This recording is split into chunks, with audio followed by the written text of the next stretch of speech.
is not wrong.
Gas jumps 50 cents overnight as we look back and see some of the highest prices that we've seen in quite a while. It's actually only 30 cents here, but I've heard some talk in some areas about up to 50 cents.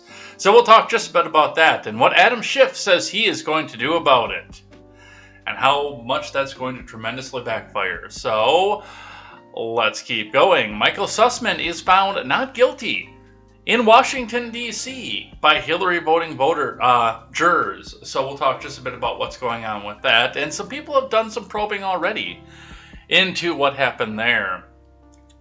Another shooting rocks the South, this time in New Orleans outside of Xavier University, and the story disappears almost immediately. So we'll talk just a bit about what's happening with that and where we go with that and what happens there. And a victim of the New York subway shooting sues Glock. I don't know why they don't have standing, but we'll probably sit down and figure out. It is going to be all this and more.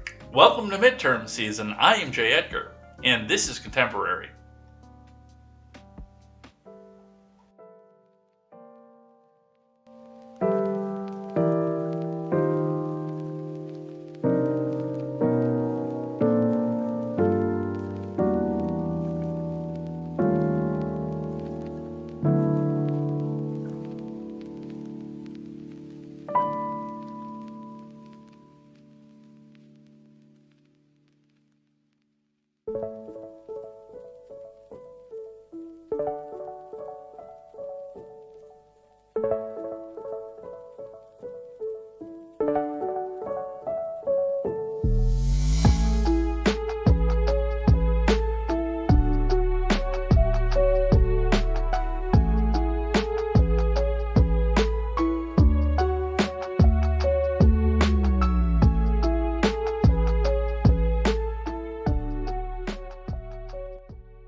I'm so excited, you guys. I got Game Chops back.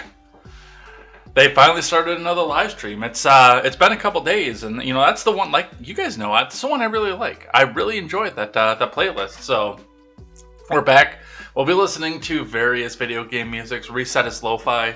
It's a lot of fun, and we might go back to the other one. I actually really did like the other one too, so we might actually go back and revisit that one for a little bit and switch it up every once in a while. I want to, especially without DJ Cutman or Game Chops out there, I did want to test some other ones too to see what's out there that isn't going to hit copyright, and 0 copyright claims on that one. Which means if I ever decided that I want to take Wojcicki money, I can monetize yesterday's video. Now, of course, we all know that I'm never going to do that. I would much rather take a buy me a coffee than make you guys watch an ad over on YouTube. If you guys want to watch an ad, which I do appreciate, by the way, when you do that, you can go over to Twitch. It's a fun platform, and you get to play with the Idiot Spurgs. Well, we have cross-platform chatting. You actually get to play with the Idiot Spurgs no matter what, but you can play with the Idiot Spurgs over there. But we've got this. Thanks again for everybody who does come over here. And we've got to get into the news. I did get a little bit of a late start here, but we're going to get into it. But before we do, make sure you go check out the Turn Some Pages Productions creators as we get ready to set up our website. And those are the Daily Ignoramus, The Breakdown with Birkenhoff, The Already Conservative, and The Porch Boys. Go check them out. It's going to be a great time as we get set up and ready to go and fired up to bring you a news experience that is by the common man and for the common man. One of the things that I talked with Katie about when we decided to part ways as far as, and I decided to end the Monday show permanently, is that I'm going to use some of that time to go and see if I can't get a side hustle and work up some of the money myself off of that, but also to get my name out there and see if I can't focus some more time on getting the website up and going, because it's been something that I've been trying to promise you guys since Freedom Scoop turned and folded back up. So it's something that we really want to do for you guys and get you a news experience that is by the common man and for the common man. So if you guys want to help out, see me and we will see what we can do for that. Otherwise, as soon as my name gets out there, then we are going to be starting to aggressively push this and get some band donations plus whatever I can put in outside of the gas prices, because those are getting absolutely ridiculous. And let's get into it. we're going to start today, as we always do, looking at the Dow, which had a mixed day. It actually peeked its head just above the previous close a couple times throughout the day yesterday, but then it kind of fell back down. It had a down day yesterday, but it was a slight down day. Now, right now the futures are looking up, and I have no idea how, because a lot of people are waking up, getting ready to commute to work, and realizing that their gas bill is going to be at least 10% more in most places. So I anticipate seeing some Bitcoin droppage and some stock droppage here coming up in the near future, but we'll see what happens with that and where that goes. Looking in at your Bitcoin across the 5-day, the Bitcoin is actually on the rise over the past 5 days, and especially over the past 24 hours. Bringing itself back up. This is noon yesterday is where it was. This is where we were looking at it yesterday, and it's holding fairly steady from where we've seen it over the last day, but it's still in a situation where it's kind of choppy and seeing. So we are at 31,531 US dollars and 10 US cents on the Bitcoin. That is today down 0.8%, 252 US dollars and 90 US cents down. But across the 5-day, it is up almost 3,000 US dollars. So we'll see what that happens with that and where that goes. And also remember, certain college professors who decided to run for president on a third-party ticket tell you that the only way to really be independent of the US fiat system is to sell everything that you have and put all of your money into Bitcoin. Those certain college professors, we sure have to listen to everything that they have to say, don't we? All right, let's look at the hard news. The gas prices around the Madison area. Remember yesterday when we were seeing some 407s and 409s? That's gone. The low price leader right now in the Madison area is all the way out west in Middleton at 413. Otherwise, the 407 at the Costco in Sun Prairie yesterday is now to 419. The Mobile is at 419 as well. The BP in Waunakee is at 425. Avoca, the Easy Stop in Avoca, which I don't know where Avoca is actually, is at 426. Looking up outside into Lodi, just up in Columbia County, is at 432. Both the Quick Trips are to 434 in Madison. And once we get out into Sun Prairie and Cobb, we see a 435 and a 436. That's painful. And it's even worse down here. The Quick Trip over by where I work was at 423 when I went to work yesterday, and now it's at 450. This is ridiculous, and this is unsustainable. And actually, we're going to have an extended finance topic today because we will be talking about what it is that Adam Schiff wants to do about this and how much it's going to blow up in his face, I think. But we are going to start, of course, with IBD and see where it happens with that. Dow futures rise after market rally holds key levels. Salesforce jumps. Don't fall for this trap. From Ed Carson. Like, what? Are we talking about Blair White? Dow futures rose modestly early morning, along with S&P 500 futures and NASDAQ futures. Salesforce headlined key earnings after the close. NIO and other China EV makers reported rebounding May sales before the open. The stock market rally closed Tuesday mixed after initially retreating, with the NASDAQ holding a key level after last week's big advance. Honk honk. The market is a confirmed uptrend, and the investors have a green light to add some exposure, but don't fall for the trap of buying hot stocks that are extended, such as Schlumberger and Albemarle stock. Salesforce and Hewlett-Packard reported after the close.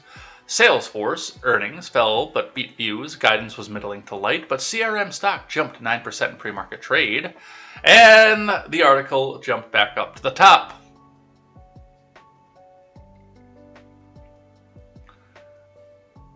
Shares recently hit a 2-year low, but the business software giant is still an industry bellwether. Hewlett-Packard earnings also topped views, while the printer and PC giant, is it really a giant still? I don't know. I mean, the HP that we had just before held up to a program like this that has Google tabs open left and right. That actually held up surprisingly well, but I know that most people buy or build instead of buy off the shelf at this point. It's weird. I haven't heard of HP for a while. I guess for the printers, but on the computer market, I don't know. They raised the low end of its full-year EPS target, though the overall outlook was roughly in line. HP stock edged higher in extended trade, shares up 0.2% in Tuesday's regular session to 38.84, the fourth straight gain, as it rebounded from a 200-day line and reclaimed the 50-day line. HP stock has a 41.57 consolidation buy point, but 39.81 could serve as an early entry. On the EV, meanwhile, EV makers NIO, XPeng, and Li Auto reported May deliveries before Wednesday's market open with a significant increase from April, but it's still below pre-lockdown levels. NIO stock is... Let's play Guess the Typo. I'm going to say NIO stock and it's possessive. NIO stock and its EV startup peers rose slightly early Wednesday. All three popped Tuesday on easing COVID restrictions and improving economic data from various new EV incentives. China EV and battery giant BYD will likely release May sales on Friday after defying COVID impacts with record sales in April. BYD stock is still in range of an early buy point. Tesla China sales will be released in another week or two. Tesla stock rebounded somewhat from its 2022 lows late last week. Albemarle is on the IBD leaderboard, and ADM is on Swing Trader. On the futures, Dow futures rose 0.5% versus fair value. CRM is a Dow Jones component. S&P climbed 0.35%, and the Nasdaq advanced 0.4%. The 10-year Treasury yield rose 4 points to 2.88%. The U.S. crude oil futures climbed more than 1%. China's private cakes and manufacturing index rose 2.1% in May to 48.1, just above estimates that follows a much stronger than expected official factory gauge. Both were below the 50 level, but pointed to a slower decline as pinko pox restrictions eased. Shanghai largely ended lockdowns as of June 1st. And remember, overnight action in Dow futures and elsewhere doesn't necessarily translate into actual trading in the next regular stock market session. Let's grab one from CNBC real quick. Dow futures rise more than 100 points to start June from Jesse Pound. Stock futures were mostly higher Wednesday as Wall Street turned the page to another month following a volatile May. Futures tied to the Dow added 140 points or 0.4%, S&P rose 0.2%, and the Nasdaq ticked up 0.1%. The move in futures came after a down day for stocks, with the Dow falling 222.8 points in another choppy trading session to close out the month. The S&P and the Nasdaq dipped 0.6% and 0.4% respectively. For the month of May, the Dow and the S&P finished little changed after last week's strong rally chipped away at the long losing streak for the indices.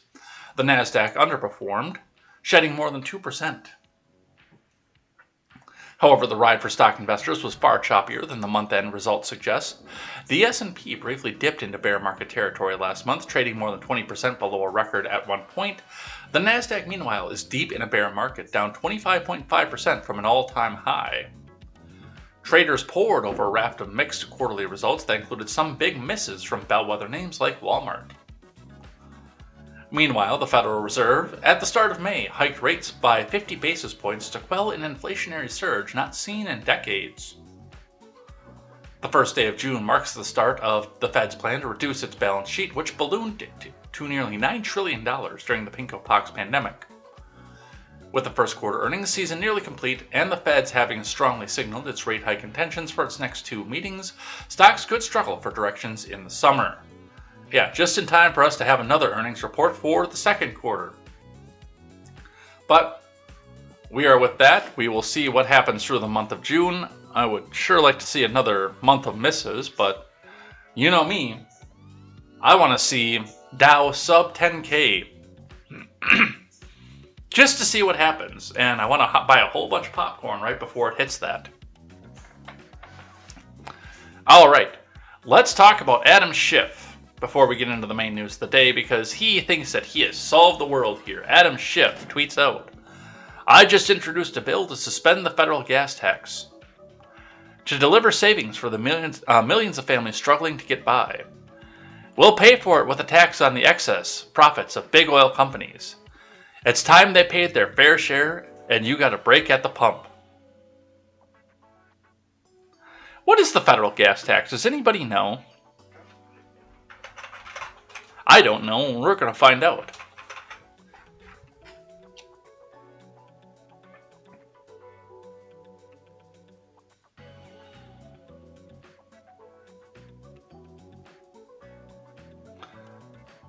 Evers urges the U.S. government to suspend the federal gas tax.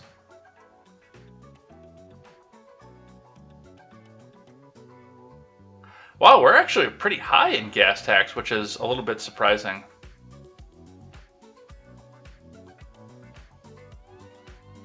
No, I want the federal gas tax, not the state gas tax.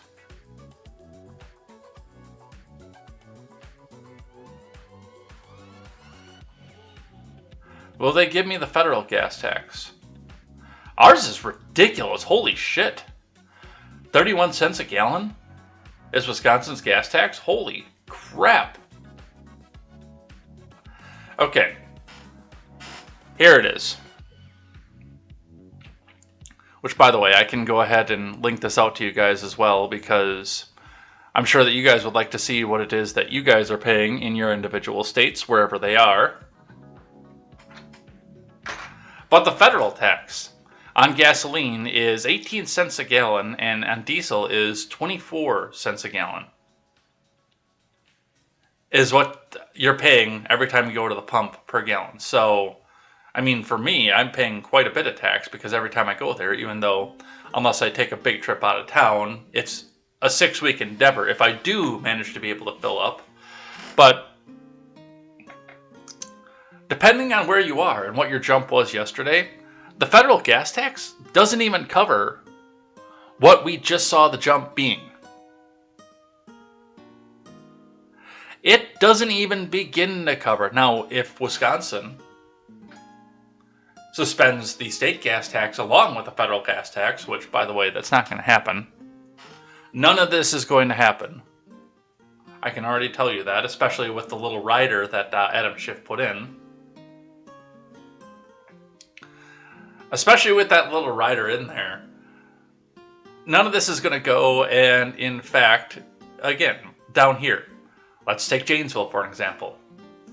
$4.50.9 $4.50.9 per gallon means that only brings us back down to $4.32.5. It was $4.23 the day before. This doesn't do what you think it does.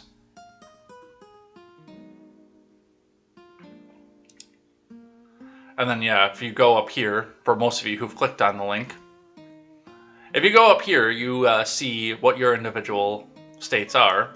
Mine is 30.9 cents. West Virginia is ridiculous, 35.7 cents. Holy crap.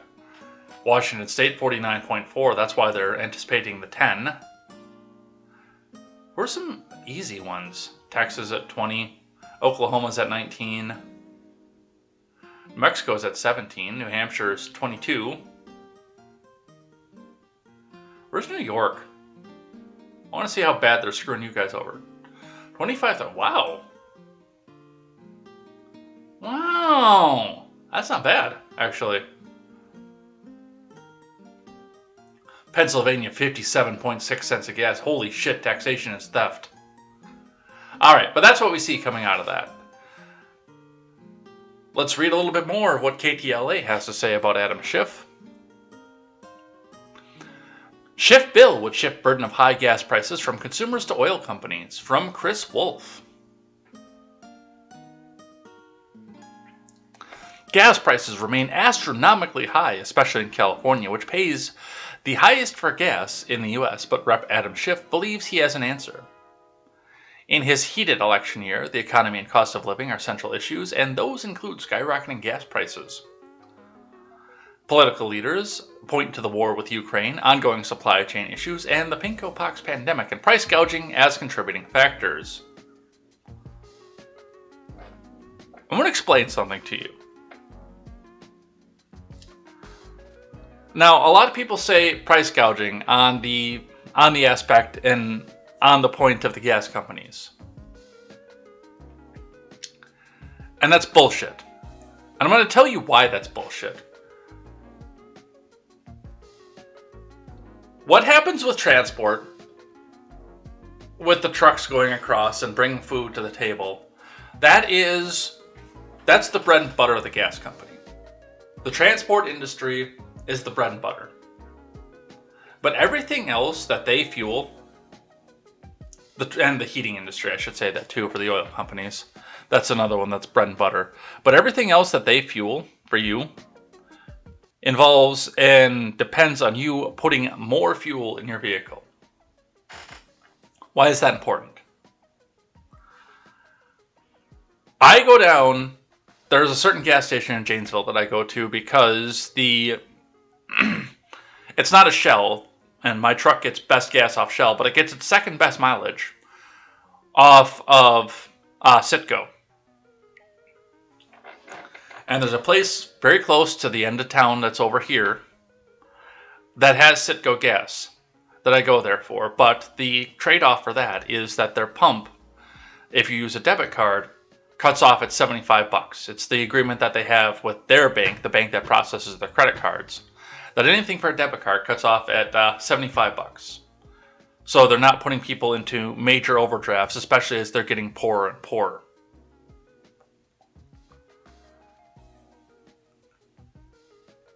So I can only put a half a tank of gas if I go there into my truck at a time. Is the point that I'm going at for that. But I also have to, at $4.50 a gallon, think about every trip that I take. Now, I'm not broke right now. Not like I was when I was still working in Madison and driving 2 hours a day. I'm not broke by any means like that, but it's still something to come back and I actually have to think about it before I put in gas and take the trip. Like, can I put that half tank of gas in and drive around for 3 weeks?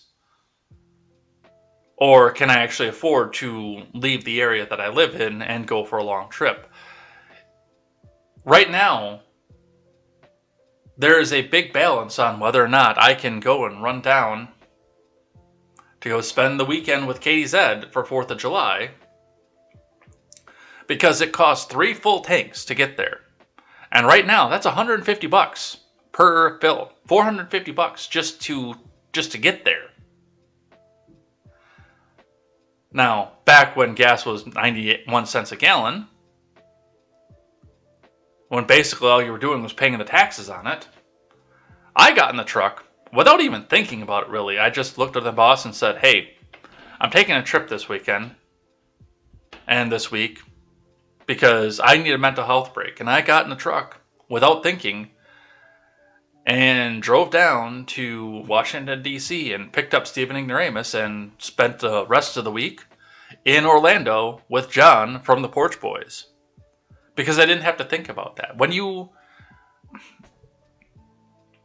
The point that I'm making out of this long-winded speech is the fact that the gas companies make more the more fuel you put in your vehicle. If you have to stop and think about every fill-up that you do and every trip that you take, they're not making money. They're not making their profit. That's their extra money. That's their fun money that they use to invest back in the company, buy the private jet, or take home to wife and kids to put macaroni and cheese on the table. That's their fun money, is when you go out and use your fun money to go fill up your vehicle, to fill up your truck, to fill up your car, and go take a long trip. And that's something that the Democrats in Congress don't seem to get when they say these gas companies they're gouging, they're taking advantage of the situation, they're doing this. No, it's the middle of summer and everybody's got their heat off right now. They're actually running on their air conditioning, and people are using a staycation instead of a vacation and just hanging out at home because they can't afford to go anywhere.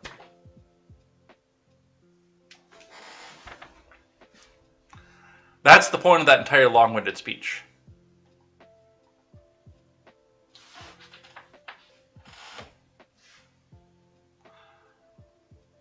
Alright, let's see what we have here. Officials say while consumers are bleeding, big oil's profiting wildly. The 5 biggest companies, including Shell, Chevron, and ExxonMobil, have increased their profits by over 300% in the first quarter of the year compared to 2021, said Schiff, a Democrat. Schiff spoke with reporters at Los Feliz, saying he has a plan to pop the bubble and make it easier for consumers. Schiff is introducing new legislation, which he hopes will become a bipartisan effort. He wants to suspend the federal gas tax until the end of 2023, which is currently about 18 cents a gallon. This will lower the prices at the pump and bring immediate relief to drivers everywhere, Schiff said. Schiff explained the federal gas tax pays for highway construction and improvements, mass transit, and other important projects. In its absence, he would make the large oil companies pay the cost, levying a new 50% tax on their windfall or excessive profits. When people like Schiff, and this is where this is going to backfire in its face. Now, I understand why he's doing that. There's actually a genius move behind this. But when people like Adam Schiff, when people like Nancy Pelosi, when people like Alexandria Ocasio-Cortez, D-Twitch, say, these companies are profiting and it's bad for people to be billionaires and it is bad for everything else off of this. We need to tax them more. The tax is a part of the cost of business, and that makes your prices go back up. But see, Adam Schiff is hoping that they go back and do this. The gas price gets relieved by its 18 cents, and then it goes up by another 27 cents because he's hammering the shit out of these companies.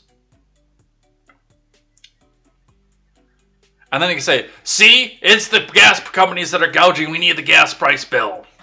That's exactly what he's doing with this.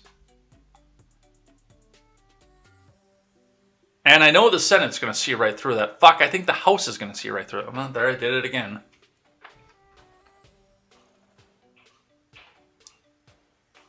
But, yeah, that's what we have coming off of that. That's Schiff's big plan right there. Hey, let's go ahead and suspend the gas tax and tax the billionaire more. One a little bit more on finance news from the Daily Wire. Does Biden take any responsibility? Ducey grills Karine Jean-Pierre, Token Diversity hire on inflation. From Virginia Kruta. Fox News White House correspondent and expert in smog Peter Ducey grilled press secretary, Token Diversity hire, during Tuesday's briefing, asking whether President Biden took any responsibility for implementing policies that could have made record-setting inflation levels worse. It all starts with energy, my friends. Yes, there are some other policies that he's made that are tremendously stupid, but it all starts with energy. Let's listen. By the way, Curtis Houck, when you do this and you say Ducey time, that is insanely cringe.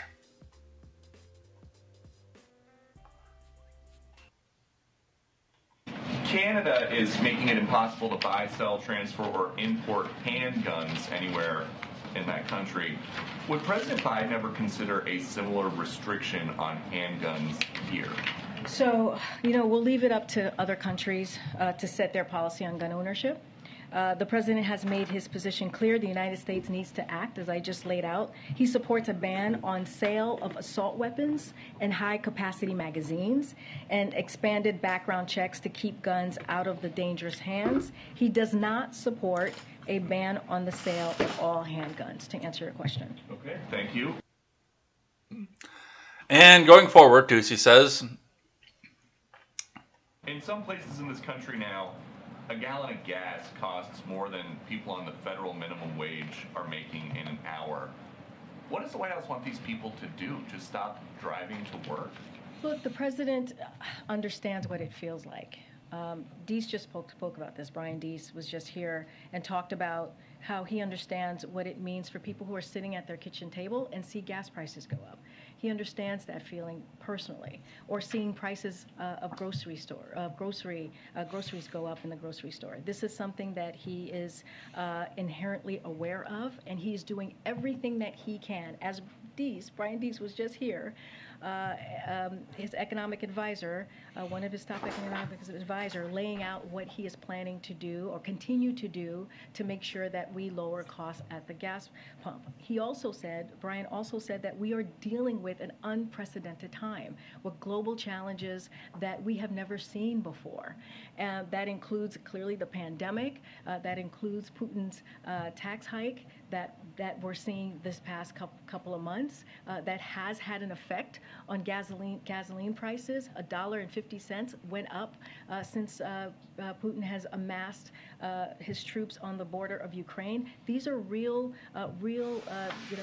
global issues that has led to this moment. But the president is doing everything that he can to make sure that we address this issue.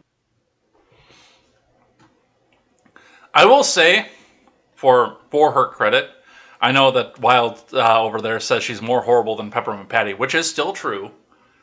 But token diversity hire now versus token diversity hire 2 weeks ago, she's getting better. Like, if you remember when she first stepped up to the podium, the first couple times that we watched videos of her, it was, oh, well, this is what President Biden says, and this is what he has to say, and this is what we do. You know, she's at least making some eye contact now and trying to improvise. She's not doing it very well, but she's trying to improvise. As far as what's going up, and like Helton said earlier on in there, it's everything the government does to try to mitigate this seems to make it worse. At this point, the best advice I could give to the government is if you want to win in 2022 and 2024, just get out of the way. Suspend all the restrictions on the fuel companies, all the restrictions on the drilling. Open up all those pumps. Do what OPEC did 2 summers ago. And crank open every pump and get everything into place and flood the market with energy. Yeah, you'll lose that like 2% of uber progressive environmental terrorists that you have over on your side, but I mean, what are they going to do? Go vote Republican?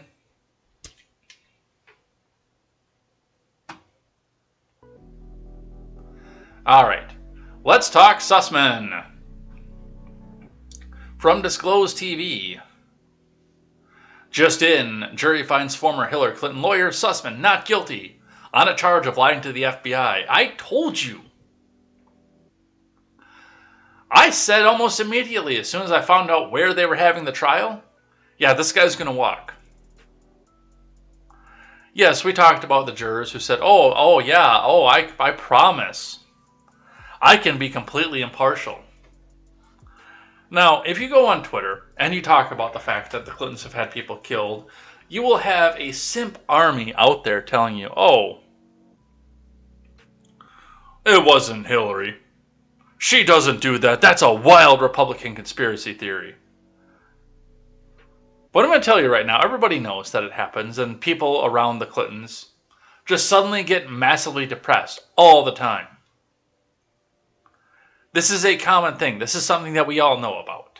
This is not news to most people.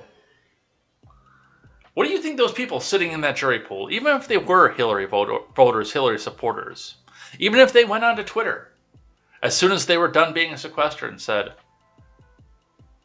Hillary would never ever order a suicide against anybody. She would never murder anybody because she is as pure as the driven snow. I bet you at least one of those jurors on there looked at this and said, shit, I don't want to die. I have to support the Hillary side because I don't want to die.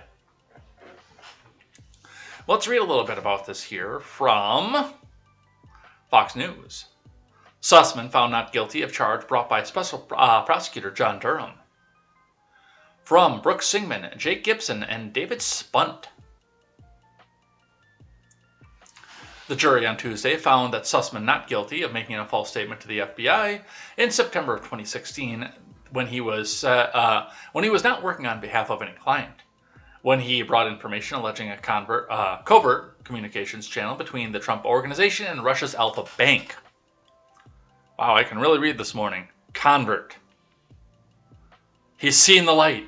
He's changing to the religion of progressivism.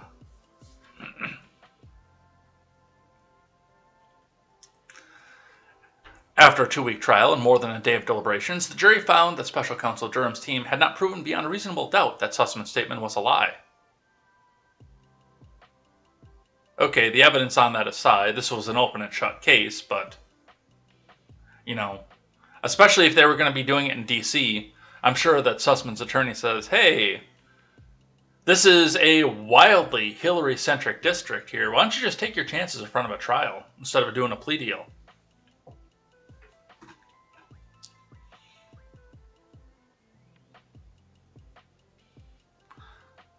And that he was, in fact, working on behalf of Hillary's presidential campaign and technology executive Rodney Jaffe when he brought 2 thumb drives and a white paper alleging Trump-Russia connection. Which, again, it's amazing to me the fact that that's what they're trying. It's the only thing they can get is lying to the FBI. Sussman was charged with 1 count of making a false statement to the FBI during his meeting with then FBI General Counsel James Baker on September 19, 2016. In remarks following the verdict, Sussman said that he had been falsely accused. I told the truth to the FBI. The jury clearly recognized this in the unanimous verdict today. He said, I'm grateful to the members of the jury for their careful, thoughtful service. Despite being falsely accused, I believe that justice ultimately prevailed in my case. As you can imagine, this has been a difficult year for my family and for me. But right now, we're grateful for the love and support that of so many during this ordeal. Durham issued a terse statement expressing the office's disappointment. While we were disappointed in the outcome, we respect the jury's decision and thank them for their service, Durham said.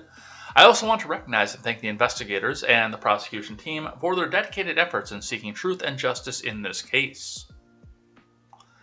The jury included 1 federal government employee who told the judge they donated to Democrats in 2016 and another government employee who told the judge they strongly disliked former President Trump. Both of those jurors told the judge they could be impartial throughout the trial.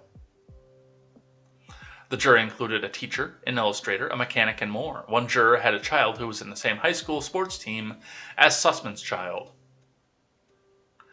The overwhelming majority of jurors selected told Cooper that they had not heard of the case prior to jury service. Really? Durham's team presented billing records dated back beginning July 29, 2016, and through October 2016, revealing Sussman had repeatedly billed the Clinton campaign for work on the Alpha Bank opposition research against Trump. The government, during closing arguments, reminded jurors of a key text message Sussman sent to Baker the night before his FBI meeting. On September 19, 2016, Durham's team alleged Sussman put his lie in writing in a September 18, 2016 text to Baker. We didn't see anything. We, the juror, didn't see anything. The text message? No, that doesn't exist. It's all a conspiracy theory. The text message stated, Jim, it's Michael Sussman. I have something time-sensitive and sensitive I need to discuss. The text message stated, according to Durham, do you have availability for a short meeting tomorrow? I'm coming on my own, not on behalf of a client or company. I want to help the Bureau. Thanks. Baker replied, okay, I will find a time. What might work for you? Now, when we look at something like this, first off, if you or I did something like this, we would get the chair.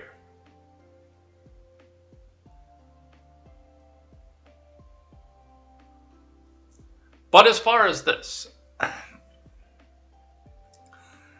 if I'm coming out as a jury and I need to come back and justify why I made the decision that I made on something like this, I will come back out and say that there is indeed likely a possibility that there was no intent. Intent is important in something like this.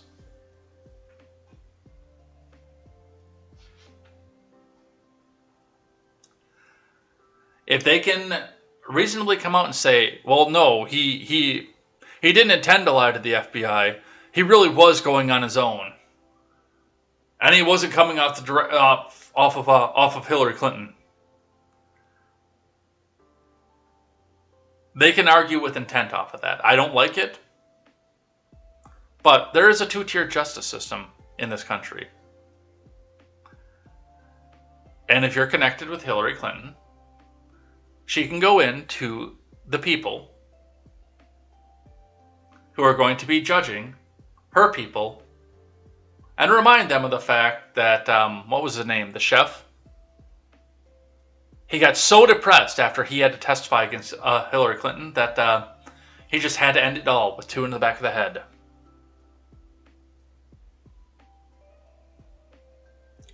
So that's what we see from Fox News. Let's grab one briefly from NBC talking about this.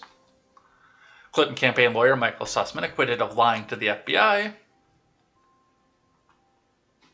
From Dara Gregorian.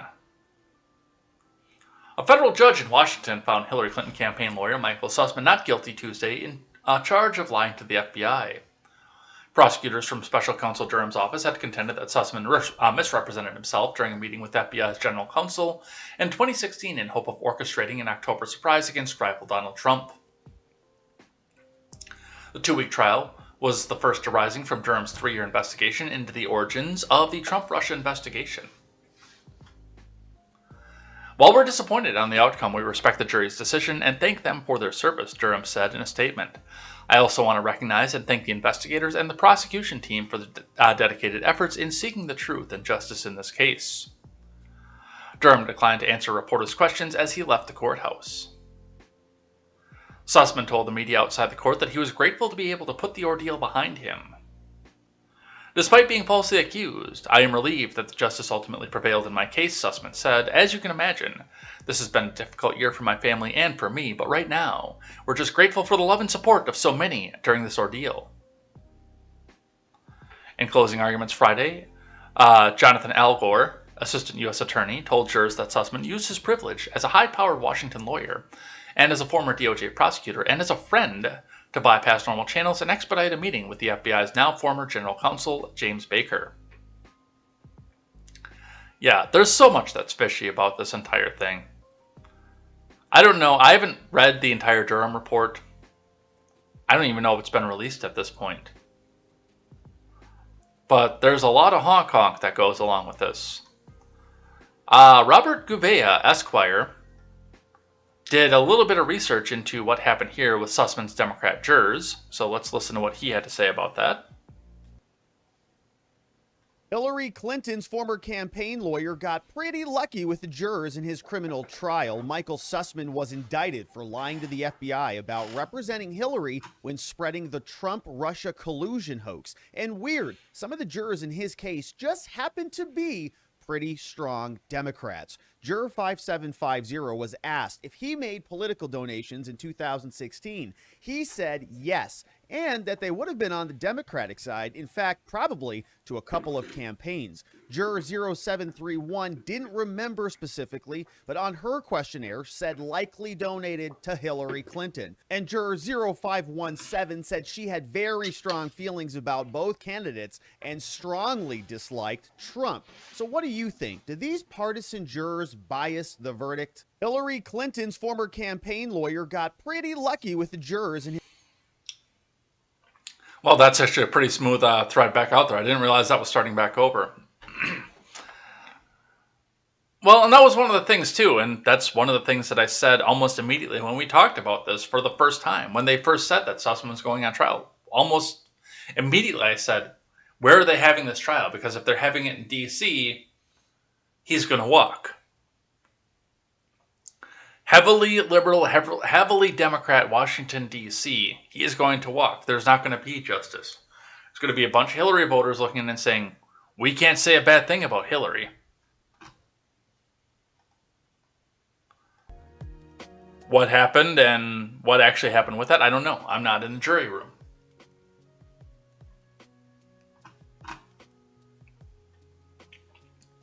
From the New York Post, Sussman acquittal by nightmare jury slammed by Republicans, from Callie Pattison. Republican lawmakers decried Tuesday's acquittal of former Hillary campaign lawyer Michael Sussman by a federal jury on Tuesday, with one GOP senator calling it proof that there is a separate system of justice in America. Excuse me. I mean, we all know that. We've known that for as long as there's been a Washington, D.C. Sussman was found not guilty of a single count of lying to the FBI when he passed the Bureau now discredited information in 2016, linking then-candidate Trump to Russia. The jury in the 2-week trial was drawn from heavily Democratic Washington, D.C., and the judge in the case was appointed by the federal bench by President Barack Hussein O. I'm shocked the D.C. Clinton donor jury let Clinton's lawyer off. Ha ha ha ha, just kidding. Absolutely no one is shocked, tweeted former first son Donald Trump Jr.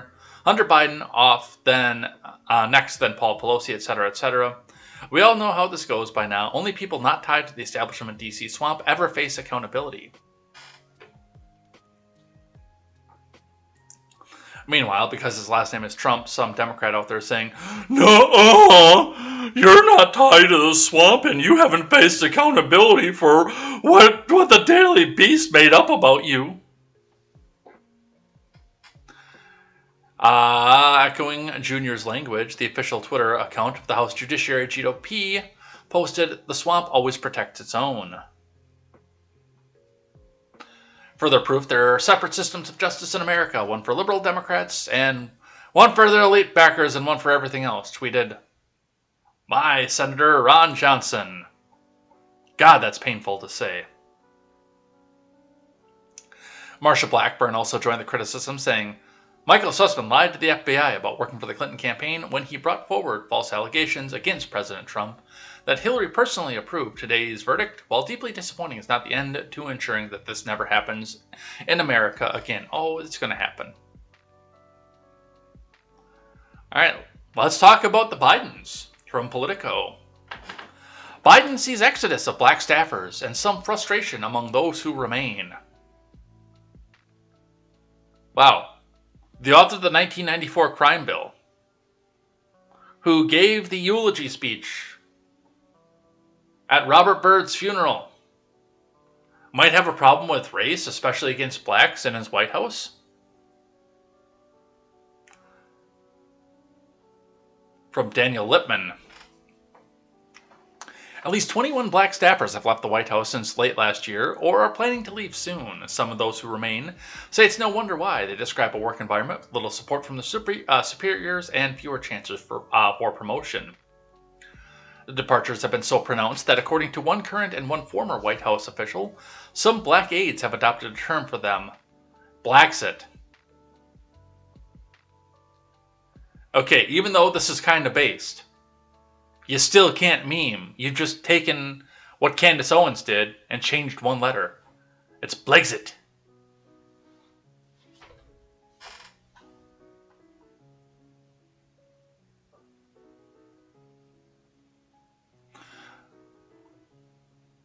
The first big exit came in December when Kamala's senior advisor and chief spokesman, Simone Sanders, announced that she was leaving, ultimately for a gig at MSDNC. Since then, Harris' senior aides, Tina Flournoy, Ashley Etienne, and Vincent Evans, and public engagement head Cedric Richmond have left. Public engagement aide Carissa Smith, gender policy aide Kalisha DeSources, Figures, National Security Council Senior Director Linda Itim, Digital Engagement Director Cameron Trimble, Associate Counsel FundMe Olorunipa Badejo, Chief of Staff Ron Klain, and advisors Elizabeth Wilkins and Nihat Moliketa. Wow, that is a list. Press Assistant Natalie Austin, Economic Council aides Joel Gamble, Connor Maxwell, and Presidential Personnel aides Daniel Okai, Reggie Greer, Rayshawn Dyson have all departed too. Deputy White House Counsel Daniel Conley and Council of Economic Advisors aide Sahara Griffin are among others planning to leave in the coming weeks, according to White House officials. Wow, that is a list. The exodus has raised concerns among outside observers who push for the diversification of government ranks. I've heard about an exodus of black staffers in the White House, Blacksit, and I'm concerned, said Spencer Overton, president of the Joint Center for Political and Economic Studies, which tracks government staff diversity numbers, because it's got to be about diversity, but not diversity of thought.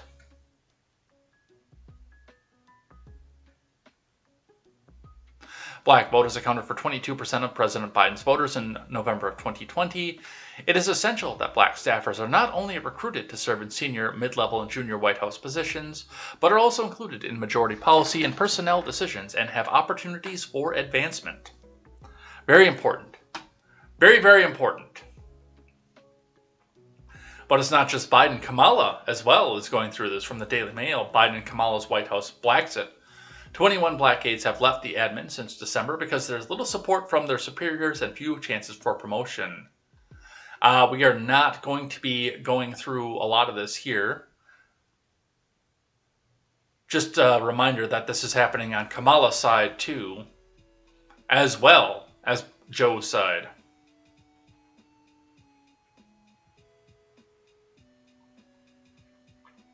But don't worry, she's going to bring so much diversity to the White House because she's the first black president ever. Speaking of such things, Fox 8 Local First. You remember that this was going around Twitter for like 40 minutes? And then they realized it didn't fit the narrative? Triple shooting leaves grandmother dead outside of Morris Jeff High graduation at Xavier University, NOPD says. Yeah, this was like top story. Another shooting. I saw a school trending on Twitter and I knew what had happened. It's terrible. The plight of white Republican males in this country who have to go out and shoot everybody.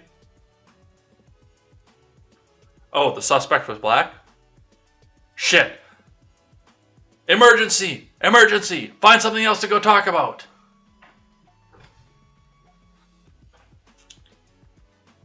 From Ken Daly. A grandmother was fatally shot and 2 men wounded Tuesday when an argument escalated into gunfire at an Xavier University parking lot graduation ceremony for Morris Jeff High School, New Orleans police said. Family members identified the woman that had died as a result of the crossfire as Augustine Greenwood, who was 80. I'm guessing that one is Augustine Greenwood. Screenshot here. Roberta Harris says prayers go out to this grieving family. Geraldine Greenwood Lashley says, I'm in so much pain right now. Today I lost my mother to gun violence. This picture was just taken minutes before she was killed by a stray bullet meant for someone else. This started from a fight between 2 young ladies. Now the families of 3 people's lives will forever be changed. My mom, an 80-year-old woman, mother of 6 children, 15 grandchildren, and a bunch of great-grandchildren, is dead. My mom suffered with slight memory loss, and I was anxiously waiting for the next 6 years to pass so I can really give her my undivided attention now due to these people taking it to another level. I can't call my mom. I was always happy to call her and she would say, I just took my medicine, I ate, and I'm watching Hallmark, or I'm in my grandchildren garden, that's what she called it. Please, people, stop the violence. A message to the young ladies that started all of this today. You took my world away from me. And my family, all you had to do was walk away. It was graduation for my son. My mom was so happy to see her youngest grandchild graduate. You have ruined my son and family's world. All you had to do was walk away. I'm going to pray for you. May the Lord have mercy on you. I love you, Mama. You are with your heavenly family now. Please kiss my twins for me.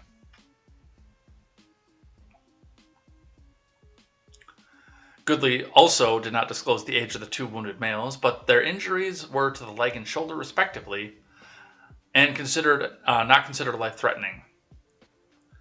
Goodley said at least 3 people have been detained and questioning, but no arrests have been made as of 1:10 p.m. It does appear that has changed.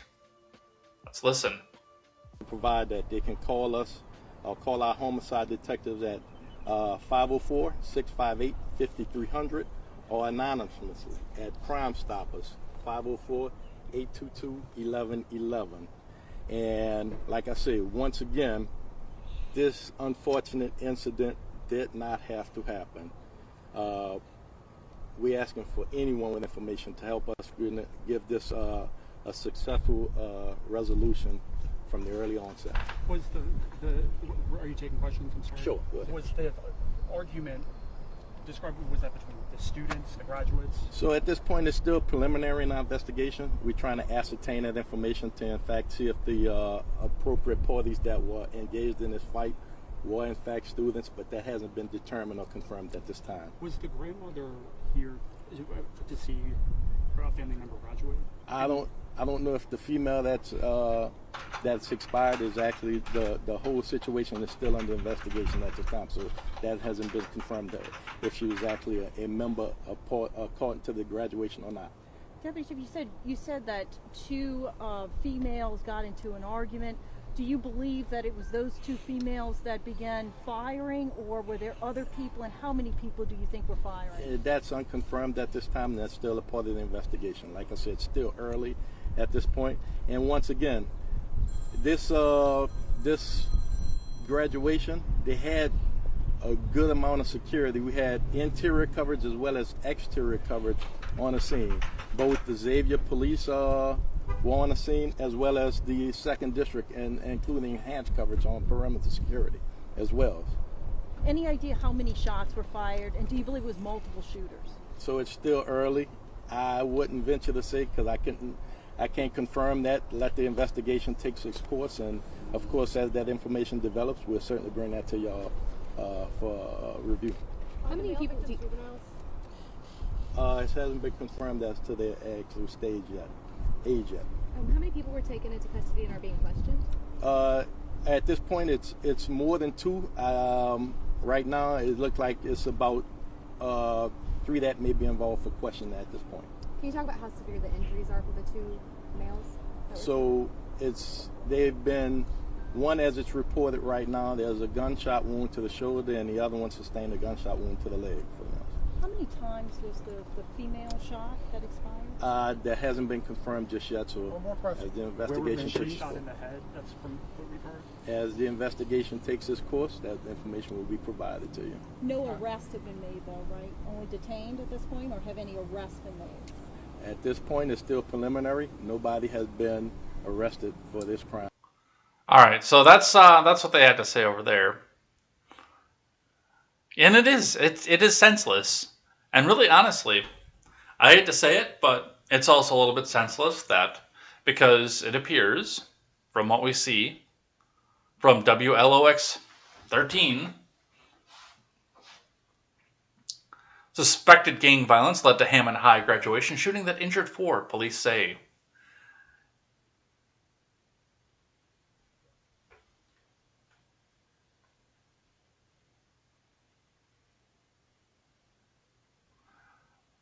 I think this is a different story, actually, now that I look at this.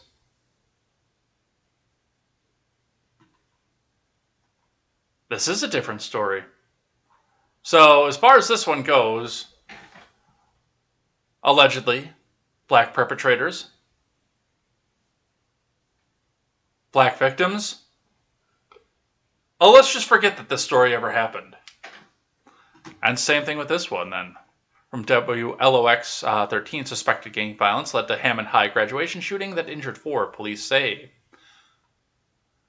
3 people were shot and a 4th person injured when gunfire broke out at a high school's graduation in southeastern Louisiana University campus Thursday, May 19th. So this was a couple weeks ago. All right, we're going to skip this one because that one was a couple weeks ago. Let's go talk Uvalde. The Uvalde Police Department and the Uvalde ISD police force are no longer cooperating with the Texas DPS investigation into the massacre at Robb Elementary in the state's review of police response, multiple law enforcement sources told ABC with Josh Margolin. And thank you to Goats and Scarves for putting this article into the Discord. Uvalde Police School District no longer cooperating with Texas probe of shooting, according to sources from Jesse DiMartino. That's the videographer. Also from Josh Margolin and Aaron Katersky.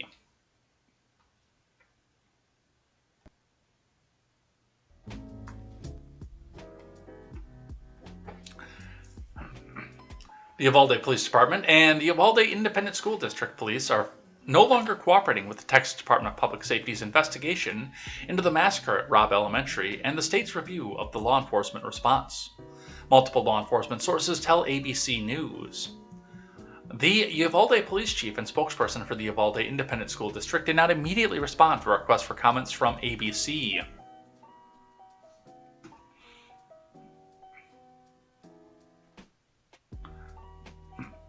According to sources, the decision to stop cooperating occurred soon after the director of DPS, Colonel Stephen McCraw, held a news conference Friday, which he said that the delayed police entry into the classroom was the wrong decision and contrary to protocol.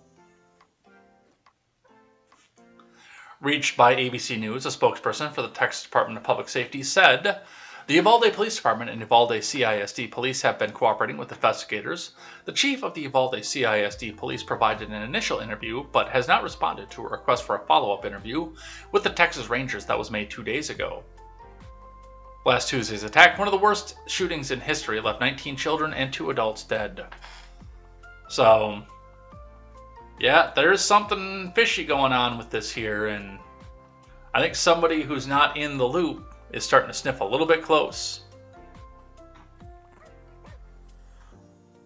So this one here, I wanted to share a little bit of this one with you because this is the officer that did the shooting that had rushed in and was off duty. And I wanted you to hear from him what it is that he had to say about this. Off-duty Border Patrol agent rushed to Uvalde school with borrowed gun, says police stood outside in gear. So we'll listen to a couple minutes of this. Good morning. I should mention you had Border Patrol agent Jacob Alvarado. It's good to see you. Good morning. I should mention you had shoulder surgery. Yes, this is not related to the events at the not. school, but you're doing okay. Yes, I'm doing good.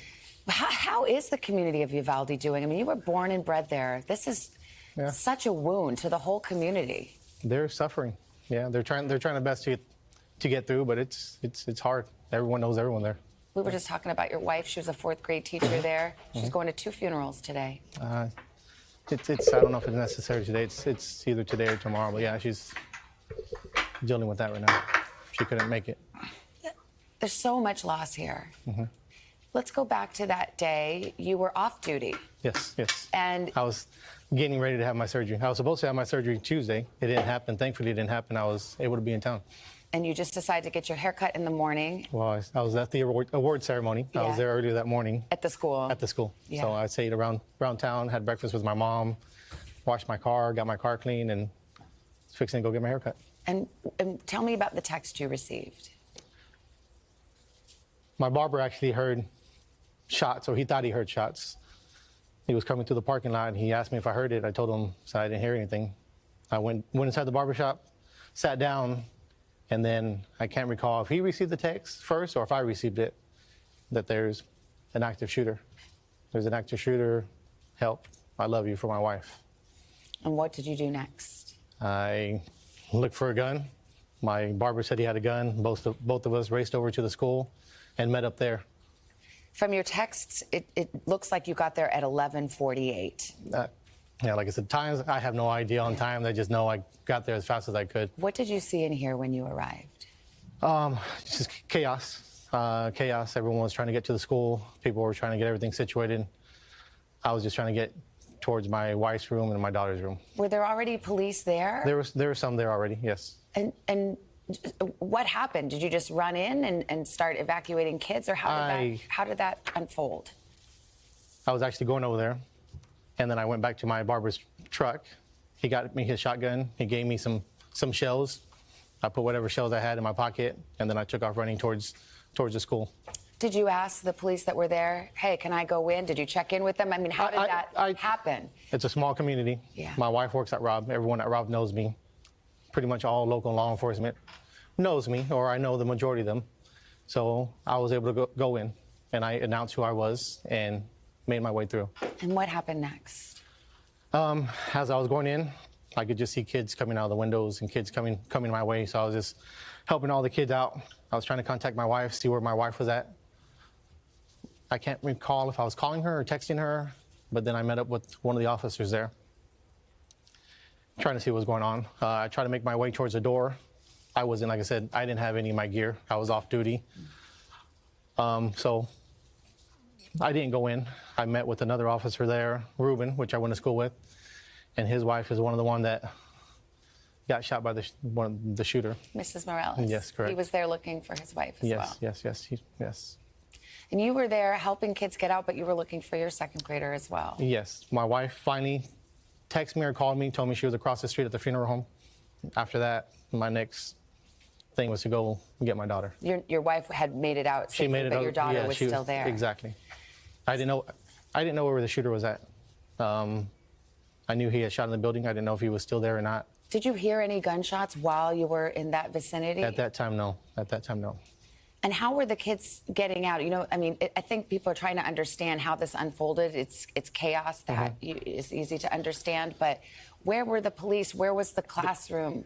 The police were breaking out the windows on the outside, and the kids were jumping out through the window. They were jumping out through the window, in the parking lot, down the pavement, headed towards the funeral home. Did you ever see those officers that were poised outside the door?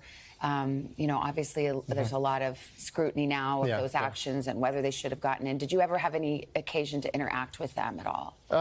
At one point I was there at the door fixing to go in, but once again, I didn't have any of my gear. It wouldn't have been a smart move for me. All those guys had their gear and stuff. So, like I said, I pulled back. My wife had texted me, called me that she was okay at the funeral home. All the kids were already out of that building, so I went on to find my daughter in her wing. What was that moment like when you saw your daughter? When I saw my daughter, it was a big relief. Yeah. And after she got to safety, you continued to help. Oh yeah, I cleared out the rooms there. Saw all her friends. I coach Little League Baseball as well. I'm not an official coach, but I'm always there helping out. All her friends, I could just see their faces. Half of them fine, the other ones panicking and crying, trying to make sure they weren't following and just delaying the process. I was trying to just keep them as calm as I could as they were evacuating. It's so shocking. Obviously, there's a lot of scrutiny now about the police response. What's your take on all of that? To me, I believe everyone there was doing the best that they could, given the circumstances. Yeah, I believe everyone there was doing everything in their power. And how, I mean, these last few days, I asked you, had you gotten any rest this weekend? No, I haven't gotten any rest at all. Yeah. Because you're still haunted by what you saw? Not necessarily what I saw. I mean, my wife is extremely affected by it. Yeah. No. It's a tragic situation. And I know you were so glad to be able to be there. Thank you for your time this morning, sir. Appreciate it. Thank you. Agent Alvarado, appreciate it. So it doesn't sound like that actually was the shooter. The headline kind of made it seem like he was the one that did the shooting. But now that I've listened to the entire clip, I only listened to the first 2 minutes earlier this morning. But even still, the fact that once his wife and his daughter were out, he was still out there trying to get other kids out, while other Uvalde police were just focusing on their own families and then the hell with everybody else. So, a lot of questions that still surround this. Daily Wire comes out with an exclusive. Majority of Americans believe armed educators make schools safer. From Tim Pierce. Most Americans believe that having armed teachers properly trained would make schools a safer place rather than the opposite. A new poll conducted by the Trafalgar Group in partnership with the Convention of States Action shows that a majority of 2022 likely voters support having a properly trained armed teachers in the schools. The poll was conducted in the aftermath of a mass shooting at an elementary school in Uvalde, in which 21 victims, including 19 children, died. Researchers surveyed 1,091 likely general election voters from May 25th to 29th, and that's the likely voters aspect. We've talked about that before. So this is not as accurate of a poll as it could be. The poll's results have a margin of error of 2.9%. The results were provided exclusively to the Daily Wire. No shooting at a school is going to be stopped by gun control laws. They're going to be stopped by a variety of simple on-site measures, including arming law-abiding citizens, in this case specifically teachers, and empowering them to protect our children, schools, and communities. COSA President Mark Meckler said in a statement, "A majority of voters see this clearly despite the relentless propaganda by people who want to confiscate the guns of law-abiding citizens. Self-defense is a bedrock of this republic and our Constitution. The founders were clear that defending those we love is the responsibility of the citizen first. So many deaths have been prevented by armed citizens, so why would we question the voluntary training and arming of teachers who protect those that we love and care for the most, he added. I want to address this just a little bit because I like the idea, but not the way that some of the harder core gun advocates are for. Like they say, provide a gun to every teacher, make sure that they all have one in their possession in their classroom. And I think that the way that they have it presented would cause more harm than good. I actually do believe that. However, in what we are seeing from this, where I'm at is somewhere in between. Now, on the inner city, there aren't going to be a lot of teachers that are CCW carriers because they're mostly liberal left-wing teachers union types who've been told that no, the only answer is to confiscate the guns. And if you vote for anything else, oh, we're sorry, but we're going to call you a Republican and we're going to blackball you from teaching. But out in like rural America, or in a place like Uvalde, there are probably at least 1 or 2 teachers in the Robb Elementary School who had a CCW. Now, I'm not saying government provided gun, although, you know, that would be, because they're government employees, would be one of the few situations where you would do that. And most people who are opponents say, why would we government provide the gun that costs $300 when teachers have to pay for their classroom supplies out of their own pocket? Which, again, if you're at a government institution, I actually do believe that's wrong, too. I'm not going to lie. You're working for the government. Even though I disagree with the work for the government should be paying for it. Plain and simple. If they want to make this necessary evil and this necessary thing where you have to go to school for X amount of time and it's all got to be public and they try everything that they can do to down the private schools, then shell out some fucking money. There it is again. I did it again. As far as the armed teachers, a CCW carrier who is also an educator should be allowed to go through an extra class to go through his psych eval to make sure that he's not going to go ballistic, or at least reduce the chances that he's going to go ballistic on a student, and then be able to carry his conceal piece into the classroom. I think that would be a good idea. I really do. Because he clearly already wants to be a concealed carry person. He clearly wants this. And that's one of the other sides of this too, is like a lot of this inner city school. These teachers have no interest, zero interest whatsoever in carrying a firearm. Those are the ones that are going to be a problem. But somebody who is into the culture, who's taken the safety classes and can go and prove to the state that, yes, I am not going to go ballistic by some tests that they're probably going to come back out and make 20 times harder than anything else, and also wants to be a part of the culture, I think he should be allowed to.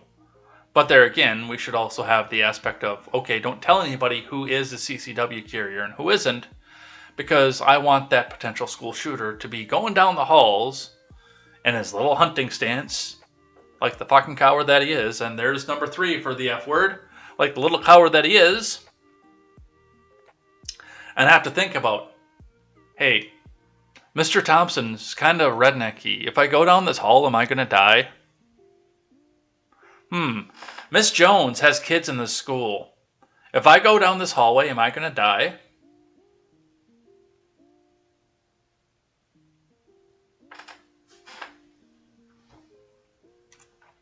That's the way that I see it. But no, arming people who clearly also don't want to be armed is not the solution. And that's just going to cause more problems than anything else.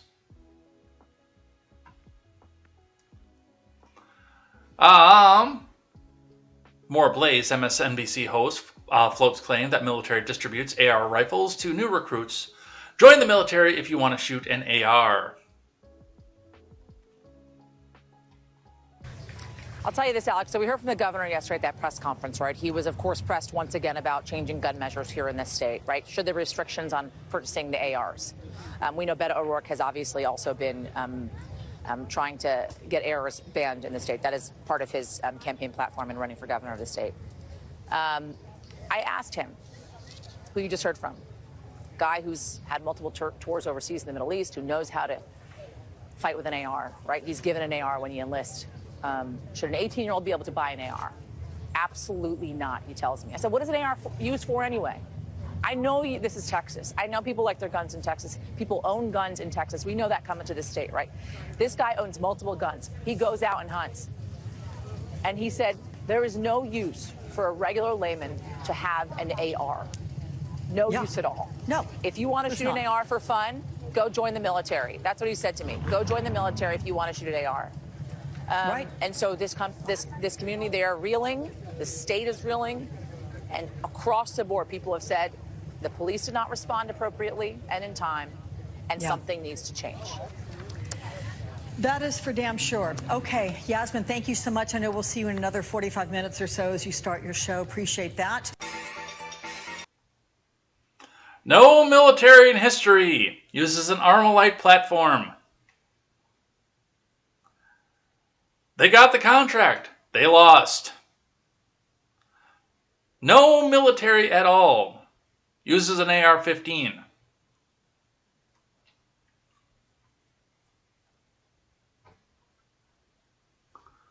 All right, what else do we have? Bernie Sanders. More video. A lot of video on this one. And my allergies aren't even acting up today. What has violence ever accomplished? What has it ever created? A sniper is only a coward, not a hero.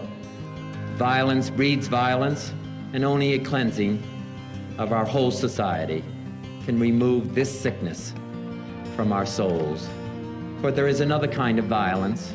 This is the violence of institutions, indifference, inaction, and decay. This is the violence that poisons relations between men because their skin has different colors. But we can perhaps remember, if only for a time, that those who live with us are our brothers, and surely we can begin to work a little harder to bind up the wounds among us and to become in our hearts brothers and countrymen once again.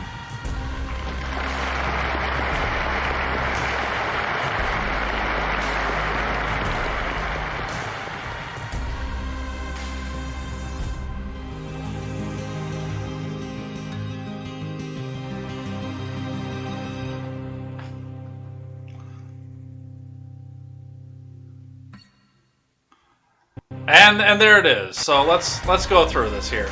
Congress must act. Expand background checks. Let's shut that up. Prohibit high-capacity ammunition magazines. End the gun show loophole. That does not exist. Ban the sale and distribution of assault weapons. Already done. And if we can't get 60 votes, the crux of it is end the filibuster. And I said the same, like right at the end of the Xavier shooting, when people were already saying white male, and I may have jumped up a little bit on the gun, but also looking at the Buffalo and Robb school shooting, I feel justified in my statement in saying, how many people? We understand that their overlords in the executive branch want the filibuster ended so they can go ram through an agenda that most of America is going to hate. How many more people are you going to kill? FBI. And I added the FBI too. How many more people are you going to kill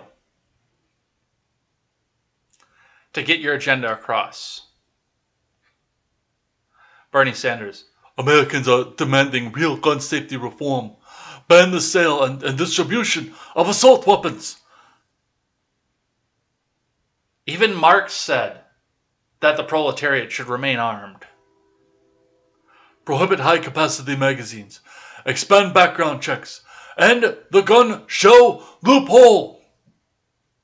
If we can't get 60 votes in the Senate, then we must end the filibuster.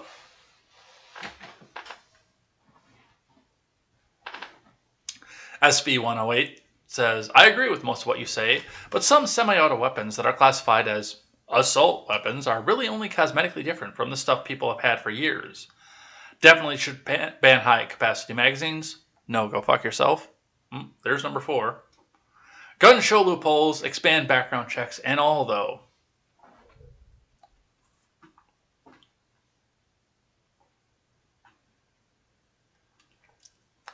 Justin Trudeau. And we talked about this a little bit yesterday, but he's actually come out and made a statement. PM Trudeau.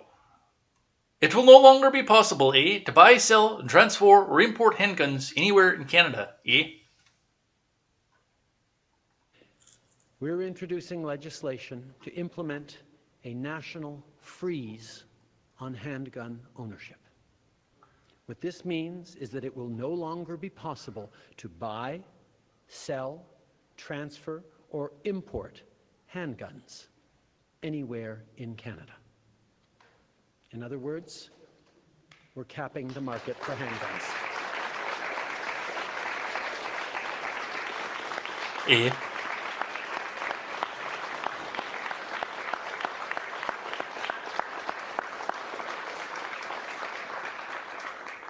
As a further part of this new legislation, we're also fighting gun smuggling and trafficking by increasing maximum criminal penalties and providing more tools for law enforcement to investigate firearm crimes. And will require the permanent alteration of long gun magazines so they can never hold more than 5 rounds. These are actions that doctors, experts, and chiefs of police have been calling for years, and we're acting on their advice. I also want to thank the advocates, many of whom are here today, for your tireless efforts. I know that for too many of you, grief and loss are at the root of the work that you do. I want to recognize that, and on behalf of all Canadians, I want to thank you for your strength. Yes.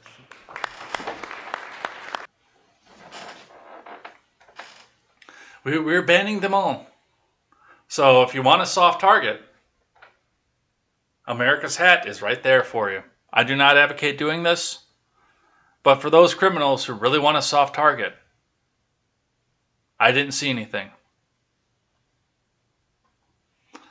I wanted to play this one here because I said that I wanted to see if I could find the video of what happened with this. So it does appear that that's what we have here from the Missouri police who shot the pregnant woman 5 times.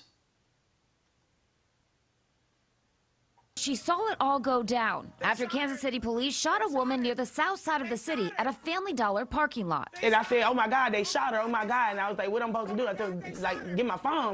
KCPD says they were called to the area Friday night to follow up on a carjacking after reports of 2 suspects, a man and a woman, stealing a car at gunpoint. Police pulled up to the reportedly stolen maroon-colored Chrysler to talk to the woman in the passenger seat. And she's doing this the whole time, and moving around like that, not on a 360, but at least a 180 to say, I'm not a threat to you. However, police say now identified 26-year-old Leona M. Hale tried to run, fleeing a couple feet, and somewhere during the encounter, she had a gun in her hand. And somewhere during the encounter, she had a gun in her hand. And that's when police say they shot her. Police say there was also a man in the encounter who has not been identified. He was taken to the hospital for a separate medical issue. And Missouri State Highway Patrol says it's investigating the body cam footage. There are also reports that the woman who was shot is pregnant, but we are still working to verify. So they only saw the aftermath off of that. From Spectrum News, New York 1. Survivor of mass subway shooting sues gun manufacturer. From Spectrum News staff out of Brooklyn.